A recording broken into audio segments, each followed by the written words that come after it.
And new research shows that not only can Ozempic help with weight loss, but also potentially reduce the risk of overdose in those who struggle with addiction.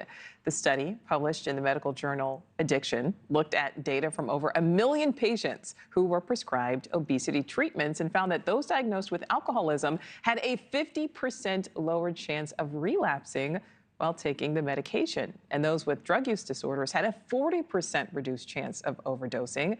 Though researchers don't fully understand the science behind how these GLP-1s reduce addictions, studies show that they may activate reward receptors in the brain that make harmful habits less appealing. So joining me now is professor and chair of the Department of Neural and Behavioral Sciences at Penn State University, Dr. Patricia Sue Grigson. Dr. Grigson, thank you so much for your time.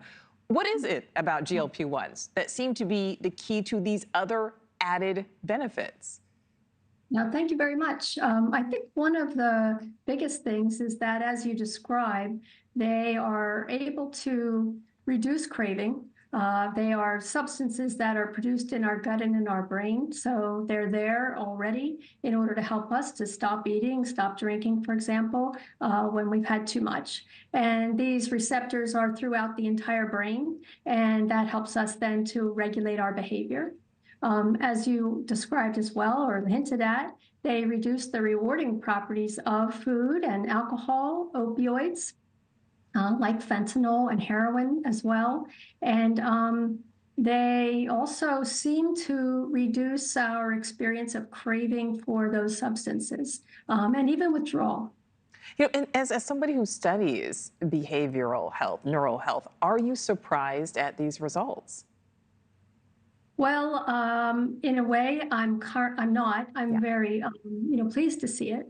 But it's in the animal models, we found that the treatment with the GLP-1 agonists greatly reduced seeking for heroin and fentanyl in the animal models, and we've now found this to reduce craving in our first study with humans with an opioid use disorder. So in a sense, it did not. But the fact that it's reducing opioid overdose by 40% is very impressive and very important because we're losing over 100,000 people a year. That's one person in the United States every 5 minutes. So this is really heartening to see. And it's likely, at the very least, due to the fact that the GLP-1 agonist is reducing the usage. And by reducing the usage, then it reduces the risk of overdose. You know, Dr. Grigson, what do you think this could mean going forward? You mentioned the overdose deaths. We also know, again, it has a 50%, helping people who deal with alcoholism. There are so many other addictions. What could this mean for the human brain, which, as we know, many times can succumb to addiction? Yes, well, I think it has a lot of hope and a lot of promise. And I wouldn't say that lightly. These medicines have been used since 2005. They've been approved for the use for treatment of type 2 diabetes, and then later, 2014, for obesity. So we've had a lot of data over a lot of years. We've been able to assess safety fairly well. We lose 480,000 people to nicotine use disorder, over 100,000 to alcohol use disorder, and 100,000 again to opioid use disorder. So first and foremost, it's going to decrease the loss of human life. And those are hundreds of thousands of people. I have to ask. Oh, go ahead. I'm sorry. Oh, no, that's okay. Dr. Grigson, I do want to ask one thing on the other side of this. What about potential long-term side effects? Do you think that's taken into account enough? Well, I think that it needs to be taken very seriously, and that any treatment should be accompanied by a physician.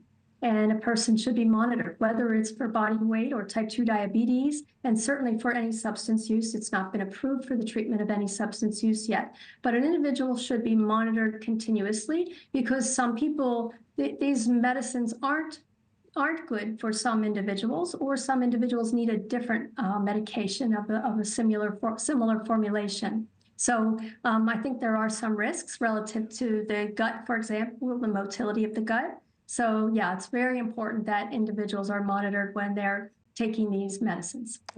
Thanks for watching. Go to joinnn.com to find NewsNation on your screen. And don't forget to click the red subscribe button below to get more of NewsNation's fact-driven, unbiased coverage.